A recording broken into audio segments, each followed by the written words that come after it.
Good morning or afternoon or evening, because I have no idea when you're listening to this podcast, but thanks for coming back and returning. I'm Victoria Pappas, as you all know and are used to.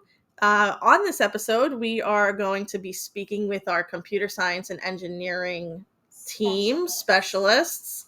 So I have Jill Ferraro here and Patrick Brennan. Hello. Howdy. And you'll notice that we are not on video this time. We try to do a mix of video and just audio. So this one will be just an audio episode. And we are going to begin with discussing how the program that they are in got started. And it's really funny because I remember when they got started and I never knew the whole story behind it. So it's going to be cool kind of revisiting that, because it's now a bunch of years ago. 7 years ago. Yep, that's awesome. It's been 7 years. Wow. We took a year off to go back into the classroom during COVID, but this is our 7th year of the program. I don't think I realized it was that long. Yeah, we're veterans now. Yeah, look at that. I remember when the idea got started, and I remember Bethany Rizzo speaking about it, and this was like a dream of hers. And Yeah. I just remember the little bit of like conversation here and there, just because of the technology portion and how technology was involved, which we'll get to in a little bit. But I'll have you really get started on how this came about, the why, and really the vision of the program. Cool. As you said, it was basically a passion of Bethany and some former administrators that were here that were very involved in it, and it's something that they wanted to look into. And they also had some foresight into that standard we're going to be coming down the road from New York State, that at some point we were going to have to meet. So they were trying to get ahead of the curve. So the first step was to try to figure out, could it be supported? And then how are we going to develop a program to, account for those standards and the developing standards and the constantly changing standards that would be coming forward. And we were very fortunate that the district was very supportive of it. And I will say it continued to be supportive to this day, which has been very, very helpful. So from an equipment standpoint and from a personnel standpoint, they've really stepped up to, make the program what it is today. But early on, we had nothing to work with. So we really had to start with the standards and work backwards and figure out what supplies, what equipment, what tasks we could do that would meet the standards. And that's where we started to get together and develop curriculum, and also ever-changing curriculum too. Yeah, I know Bethany's big overarching thought process was enrichment for all. We always had the Sequest program, which was enrichment for some, and we were missing this one piece for all of the students, from every walk of life, every type of classroom, to be able to come and work with technology, digital fluency, and also she was very big into the NGSS standards with the engineering. She felt like, we touch on it in our science kits, but we don't dive deep into anything. It's a lot of touching, So being able to do that, and then like Patrick said, taking this group of standards that was kind of a thought process in New York State to what it is now, where it has to be, as of September 1, we have to be up and running with it for next year, and look at that and see how can we meet those standards, what can we do to teach those standards. And it's not like we can just buy a program out of a box. There's nothing boxed in this. Every single lesson has been a well thought out lesson with standards and materials for that standard, and to get the children, I feel like I'm rambling, but to get the children to meet the standard within hopefully 1 or 2 lessons, because in the grand scheme of things, there are 4 of us, as everyone knows. I was just going to say, let's talk about what it actually looks buildings, like. Right? Yep. We do 3 rounds a year, so we are only in the classroom, in our classroom, but we only see each class 6 times per session, which is 18 sessions a year. So when you really break that down, we're talking like 10 hours of instruction a year per class. Right. Because it's a 40-minute period with, setup, breakdown, intro, closing. You're talking 30 minutes of hands-on experience per lesson, which is really not that much time when you think about it, to fit in as much as we possibly can.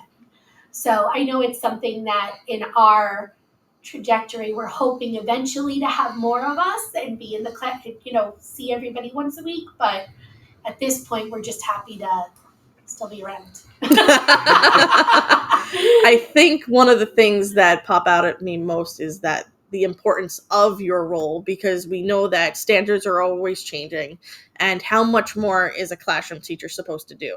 So I think that alleviates it from the classroom teacher. Although they're with you, they're even be able to learn what you're teaching the students, and I think that's a cool experience. Absolutely. Yeah. Actually, one of the things that Jill said before about reaching everybody, a program for all, reminded me of what wound up being my favorite thing in this program, which is completely unexpected.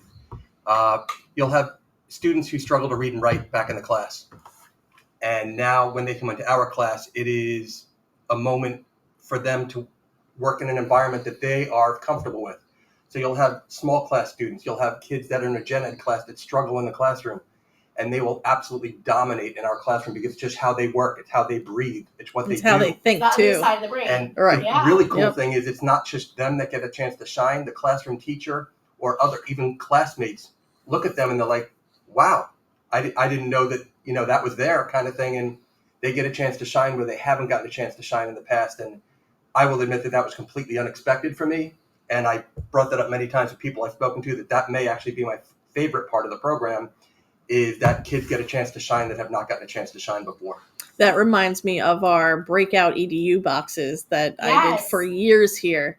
And I remember when it first came out and I was introducing it to teachers, they were a little hesitant because they're like, this is chaos. You want chaos in my room. And we all know that as teachers, we want control, right? And I remember for breakout EDU, it's basically you're solving a mystery, you're solving a puzzle, and you're using critical thinking to do that. And you have all these clues, and the kids have to get up and around, and they have to figure out the locks. Right. And for a teacher, a classroom teacher, that's abnormal. Usually everyone's sitting for X amount of time, then we move on to the next subject, etc. So I feel like that has a similar feel to what you are 1000%. doing. Yes, absolutely. And the children love it. They do. I mean, I know we've said this, but they think we're better than gym sometimes. I mean, it takes a lot to be better than gym. Absolutely. Or more fun than recess. They want to come. They're engaged. And even different populations. Like, we have such a big district that right now we're recording from Slocum, and in this school we have a lot of English language learners. They don't have to speak English to play with Legos and to discover how to build something. And so even where in the classroom they may feel very lost when they come over from new countries, in here, they've got this. Right. Again, like Patrick said, they could be the head of the class and really have very little English. So that's even huge to think about, Right. They get that experience. So you say play with Legos. I know, right? it's so bad. I shouldn't. No. I'm Explore. glad you said that, because I think from an outside point of view, if you were just walking in the hallway and you saw Legos on a table with kids just playing, I think it would be, I think the first thought might be, what are they doing? Like, they just put Legos on a table. But when we've had a previous conversation about this, it's so much deeper than that. So do you want to explain a little bit about that piece of it? Well, the big thing is there's a lot of spatial things that go on with what we do. And oddly enough, as big a deal as Legos are, so many people haven't touched it in their lives up until they see us for the first time. Kindergartners never seen Legos before. So you'll see kids struggling just to put two Legos together, much less come up with a design and a build. Because we'll start in kindergarten where the kids are being exposed to them, but by the time they get into first grade, we give them a challenge to solve, and they have to figure out what is their design, what is their plan, and how are they going to conquer the challenge that we've given them using Legos. And it is really a big step for some of them because they have no idea whatsoever. And one of the things I try to tell them is, I'm not trying to teach you how to use Legos. I want you to be able to have some reason where if you're in the future trying to figure out how are you going to put a storm door on your house, how are you putting windows in, how are you going to make this change in your car, what are you going to do at work? If you are able to problem solve, if you're able to look at something and say, oh, there might be a better way to do this. That's really what we're shooting for. It has nothing to do with Legos. It has to do with reasoning and problem solving.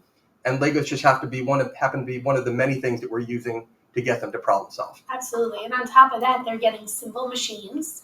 Every Lego build that we have has a purpose behind it. So it might be gears or pulley systems, levers, things like that. And then, like Patrick said, when they go to the open end, now they have to remember what they did to make the fan spin to create a different type of fan or object like that. And then when they get into the older groups, all you see is Legos and iPads. You're like, wow, what's going on in there? But not only are they then building and construction and problem solving with the Legos, they're then programming them using iPads and block-based coding, which is something that they're going to see in their future. So, and I love the sense. I love the unplugged and the plugged. I love the combination of that because I think that's very important too. I think that you hear the words computer science and engineering and you automatically think computers or devices. We start with directional coding with kindergartners where we're putting like what we call hopscotch, but we're putting directional arrows or directions like clap your hands once,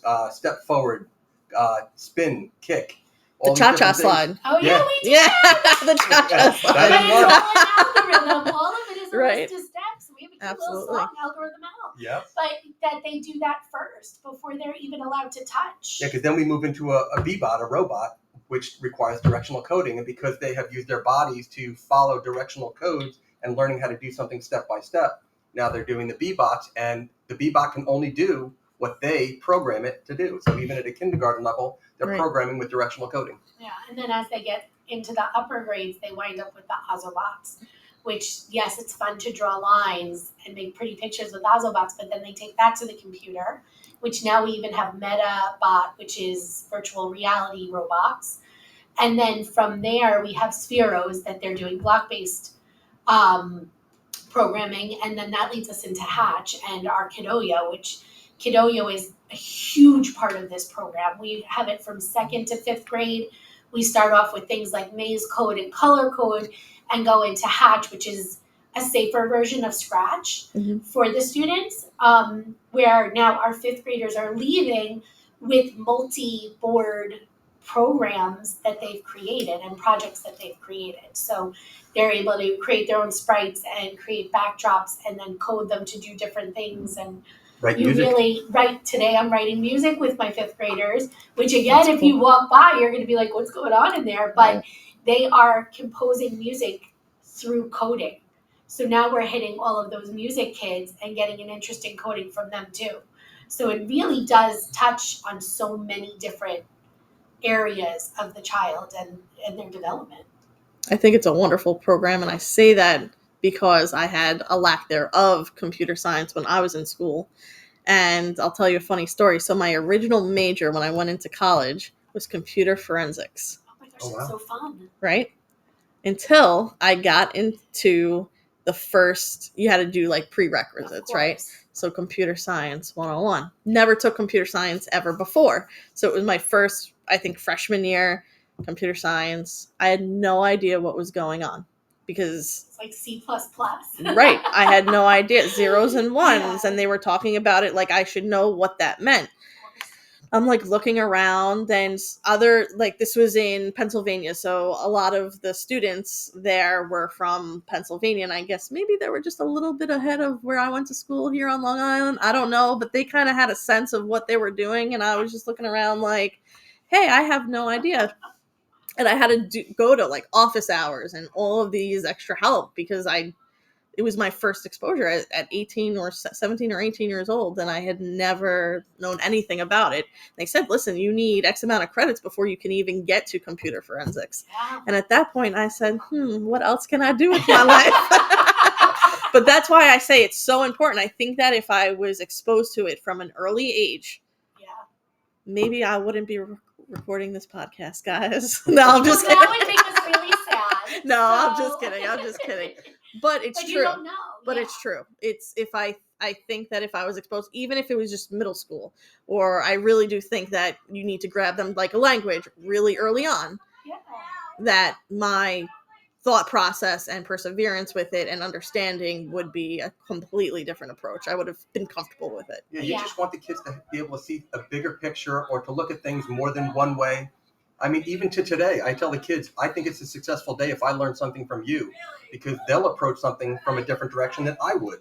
Right. So I actually get to see, from a kid's point of view, how will they attack this? And I've learned so much from them, much less from me. It's all about perspective, too. Yeah. Absolutely. Yep, Yeah. and approach. And they all have a voice in here. So if they're building something and somebody else is sitting with them, they're collaborating at the same time. I feel like we have gone away from the collaboration, and it's something that's, you know, a little bit sad to see. There's not so much playtime in school, which we know because we have such heavy curriculum, and these children need to know how to work as a team. They need to know how to share their perspective. They need to know that their perspective isn't wrong and somebody else can come in and help them make it better. One of the bulletin boards in my Basti room is like the wheel of engineering, right? Where like you fail and you get better and you fail and you get better. Mm-hmm. But they don't fail anymore. They need to fail. You need to not do well with something. The build needs to not work 4 times before it finally works, because otherwise we don't learn from it, which is why so much of our stuff is open-ended, because they need to learn those skills to be able to build upon it and to share with others to see how can we make it better, which is really the world we live in. Right? Mm-hmm. Definitely. So I'm going to ask you to think about your favorite lesson that you do. Maybe we'll get a K2 example and a 3-5 example to tell everyone about. Because I think, and I know you guys have so many different lessons, as we spoke about, you have unplugged and plugged. So whichever you prefer to share about, to give some insight on. You want K2? Sure. I even know it. There's so many of them, but I know. They're like, oh, easy question. Got this. Well, in 2nd grade, at the end of the year in the spring, we get to do a very awesome unit on Isaac Newton and all of the ideas behind forces with engineering. And we get to launch bottle rockets. And it is probably one of the coolest moments for these kids to go through the whole process of understanding chemical reactions and understanding,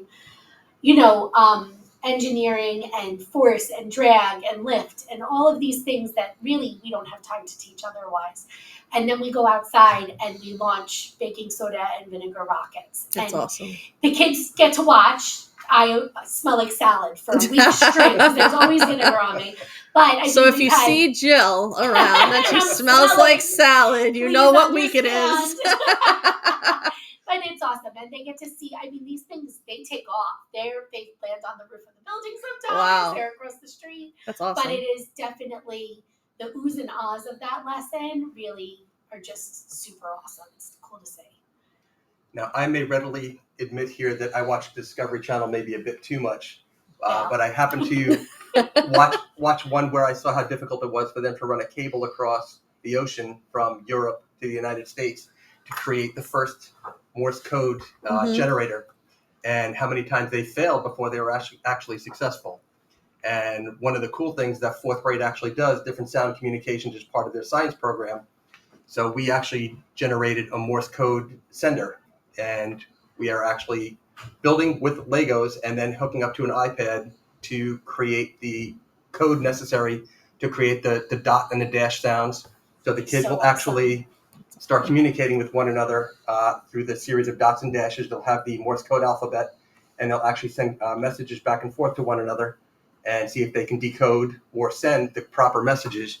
And it's actually great because we have coding involved.